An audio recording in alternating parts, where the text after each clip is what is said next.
Monster Vision host Joe Bob Briggs on the fearless vampire killers.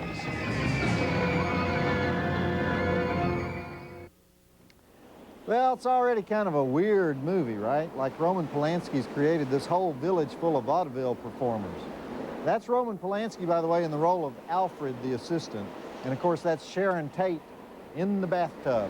Roman and Sharon fell in love during the making of this picture, and they got married shortly after it was finished. Had a big London showbiz wedding. And then, of course, the following year, Sharon was 8 months pregnant with their baby when the Manson family massacre happened up in Benedict Canyon. I don't want to dwell on that all night, but you got to talk about it. And I wanted to point out that in the opening credits of the movie, the little cartoon animation thing, you'll notice that a drop of blood falls from name to name as it goes through the cast. And then when it gets to Sharon Tate, the blood drop forms itself into a heart. Aww. Isn't that sweet? Anyhow, I promised you those drive-in totals, so I'm going to give them to you.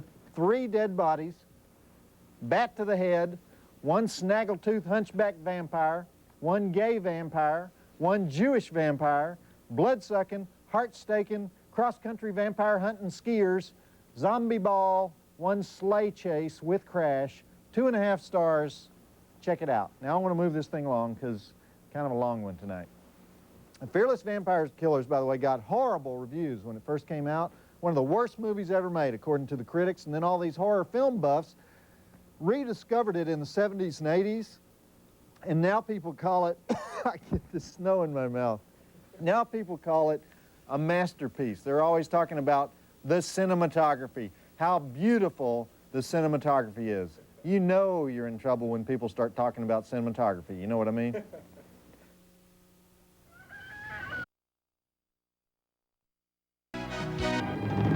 Back to Monster Vision host Joe Bob Briggs on the fearless vampire killers.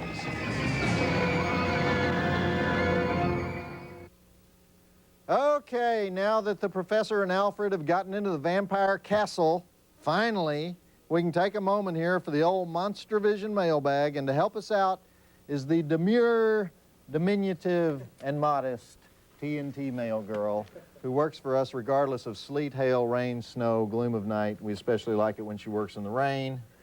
How you doing, honey? Well, hello there, Count. I'm doing just fine. I got a new car this week. You did. You're going to be sarcastic and you're happy about a new car. Yep, I got it from Troy. Troy. You know, this is the 2nd week in a row we've heard about Troy. I think I've heard just enough about Troy. You know, he's really nice. And you would have a lot in common with him. Oh, I would? Mm-hmm. Just the fact that he's named Troy is enough to not have in common with him, in my opinion. You know, sometimes I wonder about you, Joe Bob. Oh, you do? Mm-hmm.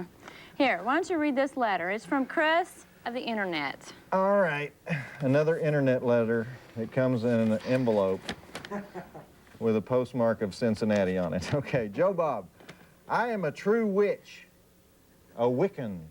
Wicca is the true witchcraft. You can either use it for good or for evil. Apparently this internet thing came the week we showed Midnight Offerings, that movie about teenage girls who are witches. However, a true Wiccan does not worship the devil, nor does a Wiccan worship God. A Wiccan worships no one but the master of elements, nature itself. Mino Akashra is the one life force of this world. He is the world, the trees, you, me. If God and the devil had a football game, Mino Akashra would be the stadium. See what I'm saying? Sorry about the previous letter. That was my brother. He's 13 and a pervert. Thank you, Chris. And it has an internet address. Okay, Chris, so, if God and the devil played football, and Mino Akashra was the stadium, and you're worshiping the stadium, if I'm following you here right, and some people are worshiping God and some people are worshiping the devil, then you don't care who wins, right? Unless the game is in England where they burn down the stadium, right?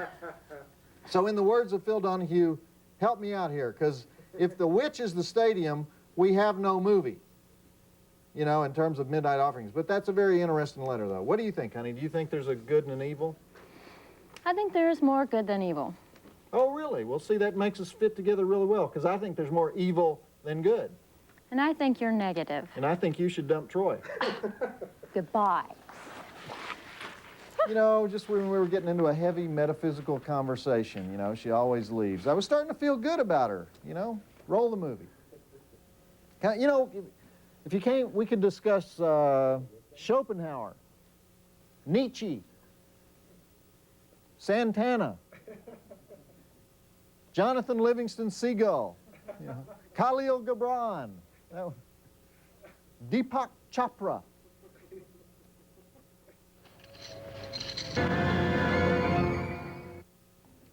Is anything ever going to happen in this movie? God, is this thing slow. You know, there was a big controversy when this movie first came out in 1967 because Roman Polanski was screaming that it was butchered by Hollywood, and they took out 20, 25 minutes of footage and they redubbed a lot of the voices, including his voice, and he had this big public feud with Martin Ransohoff, the executive producer. So now there's all these different versions of the movie. Roman's version was 118 minutes. Marty Ransohoff's version, the producer, which was the one released in theaters, was 91 minutes. And this version that we show on TV is 103 minutes. So, although I can't imagine how you could put 15 more minutes in this picture when nothing is happening here, unless that's the only 15 minutes where something happened. A lot of the stuff they took out was shots of dripping water and musical motifs, like this song that you hear again and again and again, and then you find out it's the blonde, dandy, gay vampire singing it.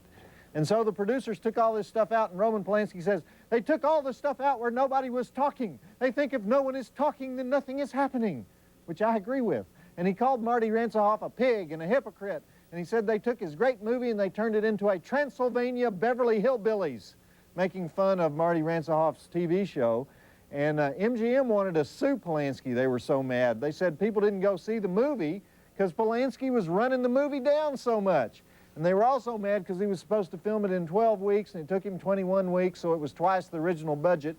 You know, it'd be interesting and everything to go see Roman Polanski's original version, but it'd probably be interesting to see how much worse it could be. Anyway, let's move it along. Time to go kill the vampire, Count von Krolak, played by Ferdy Mayne. I wonder if Roman can see this thing over in Paris. Is he watching us? You know, he's been over there since 1978 when he jumped bail for diddling that little girl. We've got TNT Europe, right? Yep. Roman goes over to France, you know, and they said, you had sex with a girl?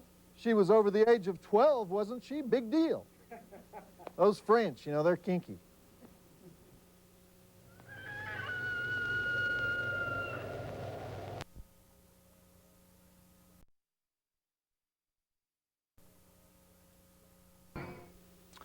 Hey, I'm Joe Bob Briggs with the Monster Vision Male Girl, and I want you guys to listen.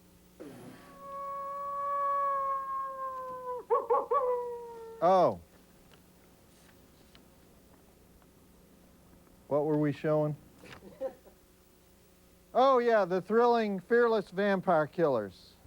First movie to use a Jewish vampire, a gay vampire, and a hunchback vampire, all in the same cast. Shouldn't it be over by now?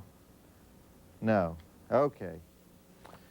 Here's a fascinating fact about the Fearless Vampire Killers. It was filmed in the beautiful Italian Alps, including a chateau located near the town of Ortisai. Only the snow stopped early that year, so they had to rebuild the chateau at the MGM studios in London and use artificial snow, unlike the real snow we use on the Monster Vision set. You know what other movie was shooting just 10 yards away from the set of the Fearless Vampire Killers? 2001: A Space Odyssey. Roman Polanski and Stanley Kubrick side by side, making film history. Okay, back to the movie. God, it's early in the morning. How many more commercials have we got? 2 more commercials? Jesus. Here's some more beautiful shots of the Italian Dolomites. Just exactly what you want to see at 4 in the morning, right? Isn't Dolomite what old people take so their hips don't crack?